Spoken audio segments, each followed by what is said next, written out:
Bonjour à toutes et à tous et bienvenue sur cette chaîne de montage vidéo sur DaVinci Resolve. Aujourd'hui, je vais répondre à une question qui m'a été posée sur le zoom dynamique, à savoir comment appliquer des paramètres de zoom dynamique qui sont identiques mais inversés sur deux clips.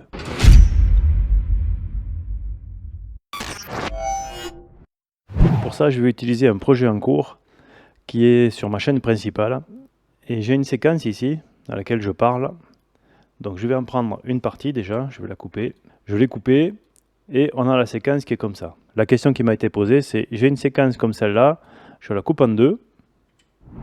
Donc pour bien la voir, je vais lui mettre une couleur. Donc on parle bien de cette séquence-là. Je la coupe en deux et je veux appliquer ici un paramètre de zoom dynamique et ici un paramètre de zoom dynamique. Mais la différence, c'est que ici je vais zoomer et ici je vais dézoomer. Donc on va commencer déjà par appliquer le zoom dynamique. Ici, on va dans la page inspecteur, on a activé ici le zoom dynamique et on fait échanger.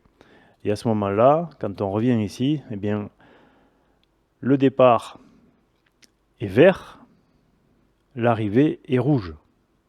Donc on va zoomer, donc pardon, hop, donc on va zoomer. Et là, on veut dézoomer, mais de la même valeur. On va revenir au départ. On va faire quelque chose. On va lui dire ici qu'on a un zoom dynamique. On va définir un zoom dynamique, par exemple celui-là, avec la section complète. On va activer le zoom dynamique. Donc le zoom dynamique, il est là. J'ai bien mis mes paramètres et je vais sectionner. Donc si je sectionne, je me retrouve avec la même chose à droite et à gauche. En l'occurrence, ce que je veux ici, c'est zoomer, donc je veux avoir l'inverse.